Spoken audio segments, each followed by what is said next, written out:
Tracé d'un vecteur variation de vitesse. Nous allons nous intéresser au mouvement d'un ballon modélisé par un point dans le référentiel terrestre. On enregistre les positions successives du ballon toutes les 0,10 secondes. Nous verrons plus tard que la somme des forces qui s'appliquent sur le système et le vecteur variation de vitesse ΔV pendant une durée très courte ΔT sont reliés par la relation suivante. Comment construire le vecteur variation de vitesse en un point, par exemple au point M4. Comme nous l'avons vu en classe de seconde, le vecteur vitesse en M4 est égal au vecteur déplacement M4-M5 divisé par la durée du parcours.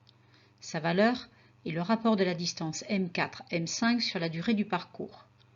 La longueur M4-M5 mesure 1 cm sur le schéma. En tenant compte de l'échelle des longueurs, M4-M5 vaut donc 0,30 m.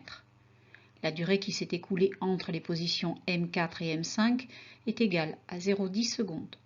On obtient alors V4 égale 3,0 mètres par seconde. Le vecteur vitesse en M4 a pour origine le point M4. Il est dirigé suivant la tangente à la trajectoire et est orienté dans le sens du mouvement, c'est-à-dire de M4 vers M5. Sa valeur est celle calculée précédemment, soit 3,0 mètres par seconde. Le vecteur vitesse V4 est représenté par un segment fléché à l'aide d'une échelle de vitesse, par exemple 1 cm pour 1 mètre par seconde. Avec cette échelle, le segment fléché doit donc avoir une longueur de 3 cm. On obtient alors cette représentation.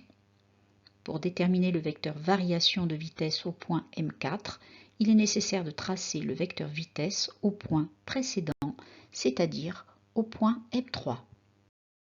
Le vecteur vitesse au point M3 se trace de façon analogue au vecteur vitesse en M4.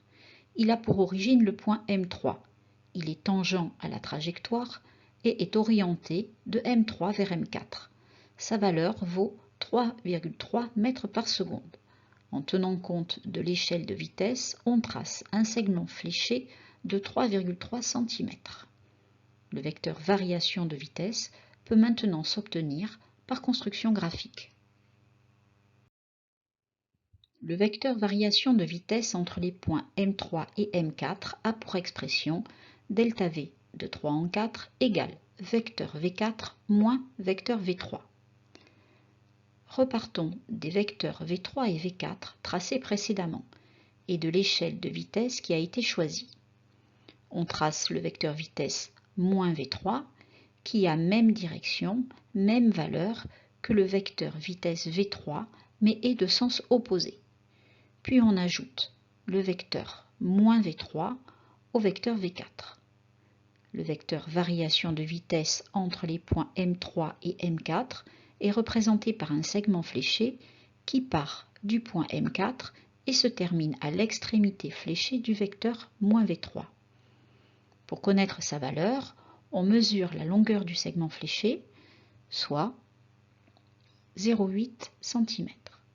À l'aide de l'échelle des vitesses, le vecteur variation de vitesse entre les points M3 et M4 a une valeur de 0,8 mètres par seconde. Au cours de ce mouvement, nous négligeons les frottements de l'air. Le ballon n'est alors soumis qu'à son poids. On constate que le vecteur variation de vitesse de M3 en M4 est lui aussi vertical, orienté vers le bas. Le vecteur variation de vitesse en un point et la force qui s'applique sont collinéaires et de même sens, ce qui va dans le sens de la relation donnée en début de diaporama. Voici un quiz de 3 questions pour faire le point. À la fin de chaque question, lorsque vous verrez apparaître cette icône, appuyez sur la touche pause pour prendre le temps de répondre. Choisir la bonne réponse. Parmi les 3 vecteurs variation de vitesse dessinés en bleu ci-dessous, quel est celui qui représente le vecteur variation de vitesse entre les points M1 et M2?